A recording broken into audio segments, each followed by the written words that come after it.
don't know They why are you higher guys. than us. I'm So not I going to believe lie. them. I'm predicting Chelsea for me. I think they've got an outside chance of getting fourth this year. You think? I said that as well. I claimed that last week. I said there's no way, that this team spends that much and don't even get remotely close to top four. I think fifth is okay. I think fifth for Graham Potter. I think, you know what, cool. 11 points. Is it 11 points? Something like that to catch up is a lot of points in this time period. But I look at Chelsea's fixtures and I look at that squad now, and I'm thinking there is no way you lot can. I wonder what excuse you're gonna have next. So That's what I'm waiting for. if Chelsea make top four, then who's falling out? Newcastle. So my view is this: Spurs ain't getting it. Wait. You see how the two United fans went Newcastle quick? No, but it's not. Oh no, you closer to the line. I have the reason. Can I finish talking? No. Man, no, not you, Kaz. Closer to the line. You asked me a question. So Man United are making top four. Man United are coming third this year, in my opinion. I think Newcastle will finish ahead of Tottenham, and I think, irrespective of Chelsea getting top four, Chelsea will catch Tottenham as well. Chelsea will catch Tottenham this season. Yeah. Spurs are not playing good football. The manager isn't committed to the club. Spurs have real bad problems. They're pretending they don't. Yeah. Because they're looking at the season as an entirety and not the trajectory that they're going in. They're ignoring the trajectory. They're ignoring that they're running out of ideas on the pitch. And I think that the signings, like JJ said, the signings at Chelsea are going to spark them into life. And the Fulham game that they lost recently, look, João Felix was overexcited and got sent off. You all know the same as me when watching that game. Chelsea were playing well and they were looking better just with Felix. You add these players back, and the players returning, Chilwell and Reece James are very close to returning to this team as well. You add that in, they're going to start winning games, and a lot of games as well. They'll probably get fifth, Chelsea, but I'm going to throw if I'm a betting man, I'm going to throw a little outside bet on Chelsea getting that fourth Champions League spot and pulling off a miraculous 10-point comeback. I know, George. You know what you do, yeah? I've clocked you. George, I've clocked you. George, I've clocked you. You know what you do. You know when I start laughing is because when I start laughing in a situation where I feel awkward and stuff, because that's my coping mechanism, right? You start laughing when the truth hurts. That's where it is. You know it's true. I've seen you do it loads of times. Yeah, you're trying to think of responses. Look, he's doing it now. He's doing it now. Terry, you said that your old man's a Tottenham fan. Why do you hate Tottenham so much? Because some of the rubbish that comes out your mouth when you talk about us, but you say it's ludicrous. You say it's rubbish. This is the same guy that guaranteed that you were going to win a trophy before Manchester United. We will beat Newcastle in that final and prove that wrong. I want to see this clip because I generally don't remember this. Hang on a minute. Let me answer. You were the same guy that sat there and said, and you and your fan base were sitting there saying, well, if Arsenal were in a title race, we're in a title race. I told you, hang on a minute. I told you all on a stream that Arsenal would finish 10 points plus clear of you. I got laughed at. So I don't hate on Tottenham.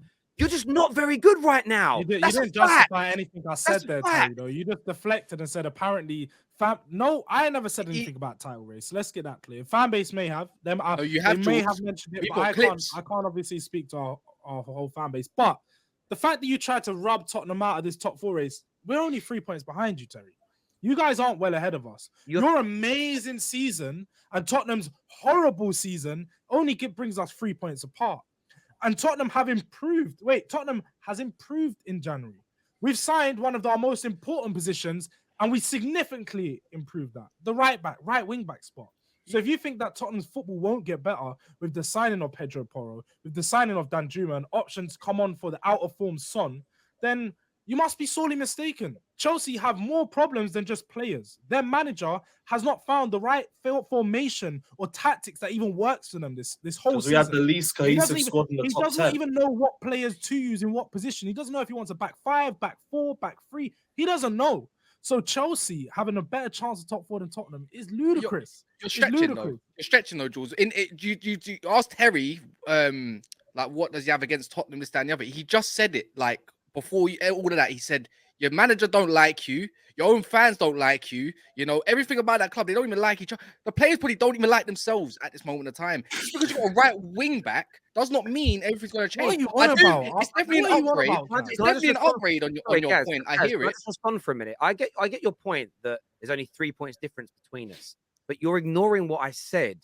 Trajectory. Man United started the season awfully. You guys had your greatest ever start to a Premier League season, yes? Yes, in the first 11 games. Yes, so in the first 11 games, it's your greatest ever start to a Premier League campaign. We are now 3 points ahead of you with a game in hand, by the way, which is at home against Leeds. We will go 6 points clear of you. And because our trajectory is going up, yours is going down. If you have a good eye test and you understand football, if you guys don't dramatically improve, United will start pulling away from you further. That's what happens when we're in the last. You said like January's been good for you. In the last 6 games, Spurs are 12th in the league with 7 points. January transfer window. Right. Okay. I'll pass January. The month of January hasn't been good because George, let me finish. So you said you improved over January. You had less points in January than December. But Chelsea have improved their team. Man United have improved their team. Newcastle have improved their team. They are all playing better than you. And Pedro Porro, good signing. I think you've brought a good player in there. You've got Dan Juma that's come in. Of course you needed him because you bought Richarlison and he's doing what exactly he said we'd do for you. Nish. Been injured half of the time, yeah. Spurs are not making the top 4 this year unless there is a dramatic turnaround of performance, not results, performance. You've put in about 4 good performances in the league this year out of 19 games. Football is a game about what? Football is a game of results. And my manager is a man that gets results. He may not be the best performances over the past month, but yes, with us Arsenal, it was a bad game. With us City, it was a bad game. We've got all these games where you guys have had the advantage of your last 12 or 13 Hang on a minute. Period. You say it's about results. In your last 11 games, you're 14th in the league with 4 wins and 6 defeats. So Terry, you're going back to what our team was. I never said that the performances had improved. I never said the performances had improved. But you just said the team's about results. You just we're going to get better results. You ain't getting results. And we're going to get better results. What proves it? What proves you're getting results when you haven't been getting good results since the beginning of October? Due to what? As I said, we've gone over that time and time again, Terry. We've gone over this time and time again. I don't believe your poor performances are because you didn't have Dan Juma and a better right back. No, there's many reasons. We had injuries. It's like we all have injuries. When Chelsea have no Reece James, their excuse is no Reece James, no Chilwell. You mentioned it. You said no Reece James, no Chilwell. No, I said we were shit anyway. Tottenham went 5 or 6 games without Bentancur. You didn't mention when Tottenham went games without Romero. You didn't mention when Tottenham went games without their best players. So again, there's context for other teams. There's no context for Tottenham because you don't believe nothing in Tottenham. But that's fine because when Tottenham come and get top 4 and we're there with you, who's going to be laughing? We're going to be laughing because, again, you've written us off time again. Now, one of you guys are not getting it because Newcastle is getting top 4. The point is, though, George, it's not about hating Spurs, how you put it. I'm defending myself in that regard, and I'll tell you why. Last year, when your performances were good, I tipped you getting top 4 over Arsenal because your performances showed me you were going to be able to do it. I judged teams on their performance levels over a long-term period, more so than their results. That's how football's done. But on Chelsea Fulham, I think most of us have predicted a Chelsea win in this game, barring Lewis, who isn't too sure. Moving on from that, this brings us nicely into what the viewers have voted for as the next subject. 79% want to speak about Tottenham versus Man City. George, how confident are you going into this game against the champions, bro? Need y'all to be good. Do you know what? Huh?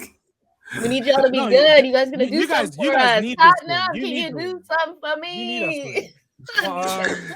You know what? With this game, again, like this is against Man City. It's a hungry Man City. We saw what happened the last game we played against Man City. I'm not gonna be confident and say we're gonna get a win. I feel like we're gonna get something though. We're at home. Man City have never won, never even got a point at the Tottenham Hotspur Stadium, and it's like 4 years. That's what you said about Arsenal. We've got a decent record. Well, we've got a decent record against City. We are the one team that knows how to play against City. We even showed that in the last game that we know their weaknesses. We can exploit them, but Tottenham have weaknesses too, and it's whether we can hold out and stop them from scoring. That's the main problem. Again, we've got a new signing. How he's going to be implemented and if he even plays, it's a big question. But I'm confident that we can come away with the draw. I'm not going to say we're going to go beat City this week because, as you said, no manager. We're going to have our assistant manager taking the game. Conte's not there to do his magic team talks at halftime to wake these boys up when it's needed. Because we all know Tottenham's first half is it's a mess. So did you say magic? Did you say magic? Wait. Did you say magic team talks at halftime? Because last time you did that City, they got 4 past you. So where's that magic? Again, it's City. So I don't know, like you want to say it's City. City are a better team than us. Like all I know, never ever rely on Tottenham. You can never rely on Tottenham. That's all it is. And you know that, Jules. I don't even think you believe anything that you're saying right now. I'll be honest. Do you have anything to back up what you say? Because you just throw no, because I've been saying it for all season. Tottenham currently this season, by the way, are pretenders, and you have been pretenders, and I've been calling you pretenders for a minute now, and you know I have.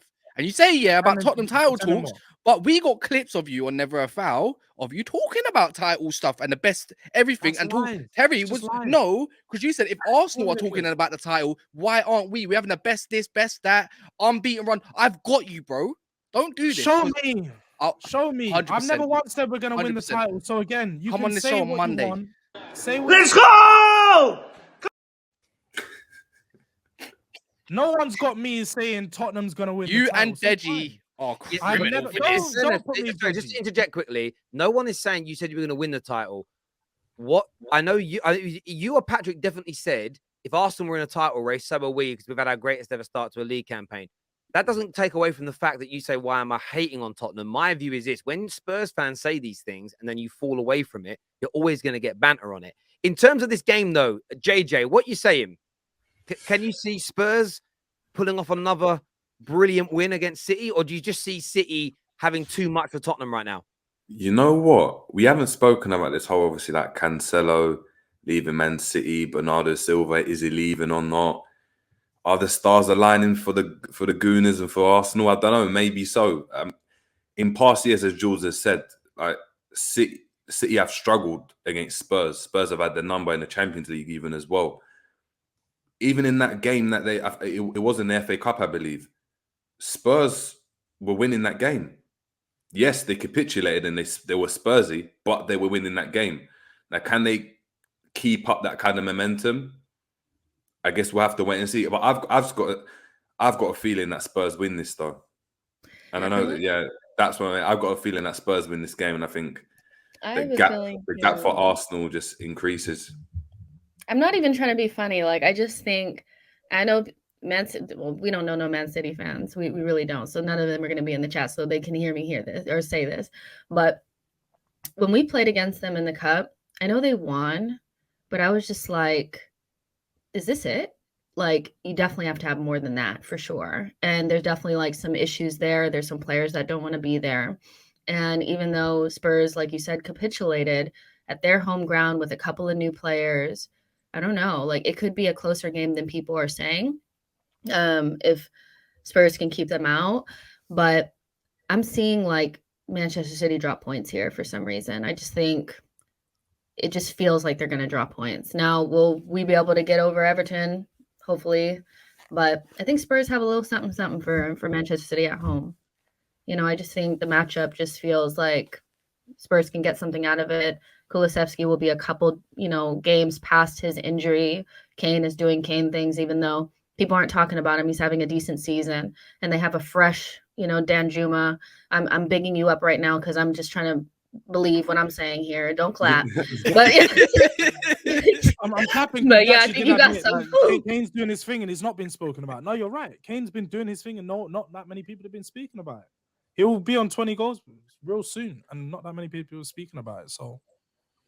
Yeah. Anyone else got something to say? Because I think we're downplaying City a little bit here. Like, we're talking about Man City that goes into Feb, March, and April City, which is a different complete city. And this is where it gets a little bit techie. That's why I say I can't see it personally. And it's because it's in their months now. And I think their last game kind of shows it. Mahrez, Ake, them sort of players. Mahrez coming on forming scary itself. Obviously, it's a bit techie with the Cancelo stuff, though. So that could also play a factor, maybe. But if anyone's going to get the team up, it's going to be Pep. Right? You guys were saying that like Man City are so different after, and you guys started out saying in December they're good after December. They're good after January. Now you guys are saying they're good in February, March, April. No, it's factual. The City kick on. What are we seeing? Yeah, no, I hear you. It might not be the same City that we used to see, but typically business end of the season City is now. It comes now, and it's like this is where they pick up. I think that we've seen it with Liverpool, where Liverpool are leading the pack, and then all of a sudden City come out of nowhere. You know? For sure. So that's all I'm thinking. I'm not going to doubt Tottenham too much, but as I said, never trust Tottenham to do you a job or a favor. This will be like the one time you guys don't beat them, and because we need you to. I just feel like the Spursiness of it all, you guys would just be like, F it. We do have some other important games to focus on. So if it's a game that we drop points in, it's a game we drop points in. I don't know, man. Again, I don't know if you can afford to. If you look at this weekend's fixtures, we'll obviously get onto United a little bit later, but United are at home to Palace, very likely to win with how we are playing and their levels. Who do Newcastle have? Newcastle at home to West Ham. Like, Newcastle and United are likely to win. Didn't you just drop points against Palace? Away, though. So it's not very from a bad way free kick. So are you saying it's not very likely that Man United beat Crystal Palace at home in the Premier League? Well, again, football's football. It's not very likely if in the last game you just drew with them, you might not win this game. So you don't think I don't like how you got so much optimism for United, and it's. But if you were playing Crystal Palace at home, you're not playing Palace at home there, while you're playing Man City. I wasn't talking about that game in particular. It was just in general, but yeah. Well, have you seen Man United's home record of late? I have. It's very good, but again, Crystal 12 Palace wins. 12 wins in a row, isn't it, Terry? At home, 12 wins in a row since the draw. Yeah, against who was it? Newcastle. Yeah, Palace have scored only 7 goals away from home this season. They've only won 2. I think they've lost their last. They've actually won 2 of their last 5 away games. One of them was against Bournemouth. The other game was against West Ham. Against all the big teams, they lose, and they invariably do. Like United and Newcastle are likely to win, and they'll play before you. That the whole notion of it's a game where we drop points. If you're 6 points behind Newcastle and United, with them having a game in hand over you when you play City, you've got to win. You can't afford to go 9 points behind us in a top 4 race. Again, we saw last season Tottenham was 9 points behind Arsenal this time in February as well. We were way behind them. And even times in March. So the top 4 race we've seen time and time again, season after season, it chops and changes, especially this time of the season where it's going to be 2 games a week for the rest of the season. A lot can happen, a lot can change. So if whatever the point difference is right now, I'm not worried until we start getting later into March, close to April, and then we'll start looking at the point difference. But until then, we're in the battle. We're here.